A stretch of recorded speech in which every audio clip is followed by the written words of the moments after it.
Welcome to Midwest Hunting and Outdoors by Two Dumbasses. In this episode, we're going to be talking about the Cuddeback solar panels.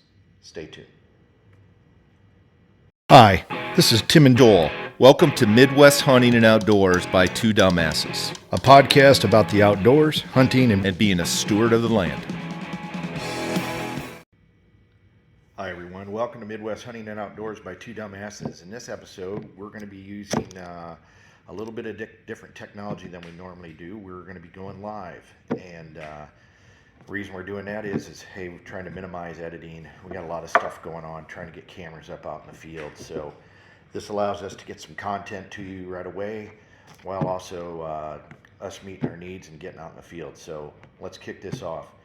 In this episode, we're going to be talking about Cuddeback solar panels, and I also thought I'd throw in a couple of tips.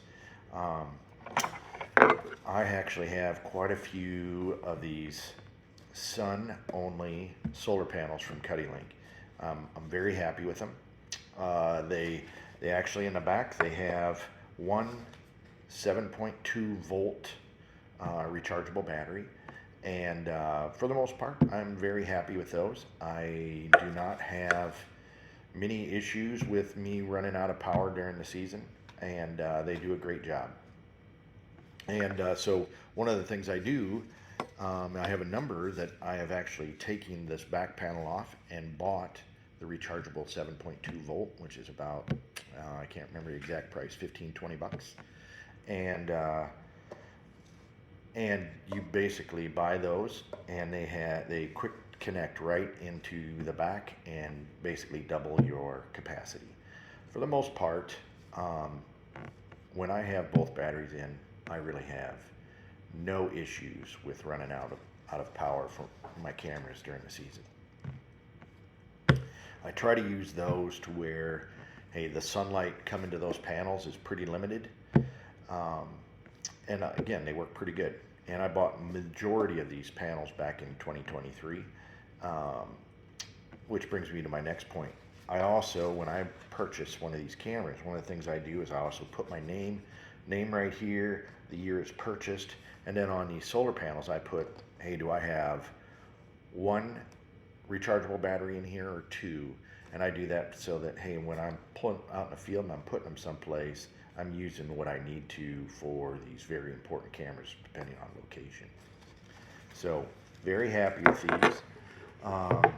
Back in 24, Cuddeback came out with the sunshade cameras, solar panels, excuse me. And these are about like $10 more to buy these versus buying these. Now, if you're buying packages, very rarely do they have these discounted to where you can buy these sunshade. I'm not saying they don't ever, but you kind of got to hunt for those deals.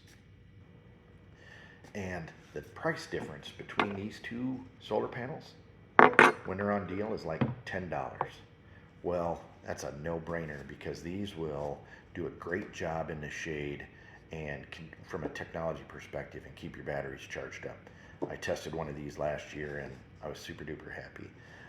Also, these come with, like I said, two of these 7.2 volt rechargeable batteries.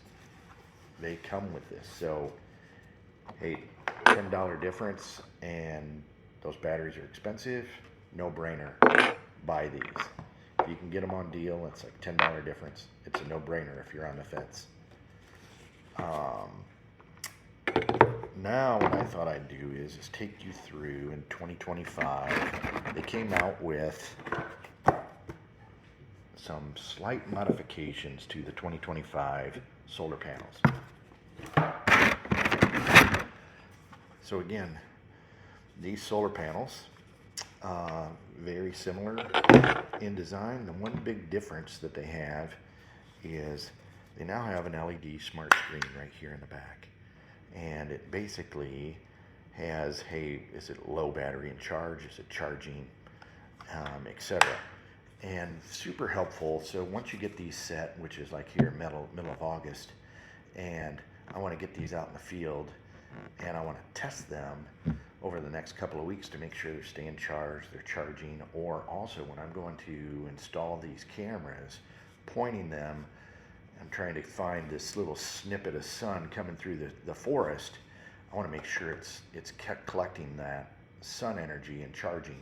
Well, here, this will tell you right off the bat if it's charging. So, nice little add-on here. The one thing that they did with this box is they eliminated this little rubber stopper. I don't really care for that they eliminated that, because that little rubber stopper acts as like for me, more of an insect barrier. Because I like to set these panels out 2 days before I put them up on the field, so that when I get these attached to my cameras, these panels are completely charged. And I think 2 days does a great job of doing that. The other piece is, hey, if you're dealing with old cameras, old solar panels, you'll see in this one, it's got a lot of film on it, and that will reduce its ability to charge. So before I ever take this out, I'll take some glass cleaner and I'll just quickly wash this off and make sure that these are ready for the field, and also that they're not going to be inhibited by that film that collects throughout the year. I have actually solar panels on my house, and they recommend cleaning them twice a year, so that's what I do, and I treat these basically the same way. In the unboxing of these new solar panels, and I bought these with cameras, so if it would have been a deal with these sunshade solar panels, I would have bought those. It comes with a cord, attachment cable and bracket, and then it also comes with an older generation adapter, which I basically pitch because I don't have any of those. But that pretty much concludes what I have here on these Cuddeback Link solar panels, both on the past or legacy solar panels as well as the 2025s. But if you have any questions or comments, by all means, please reach out to us. We love your questions. We learn from you just as well. If we don't have the answer, we'll go find out. But until next time, be safe, have fun, and get outdoors. Desperado, sitting in a old Monte Carlo, a man whose heart is hollow.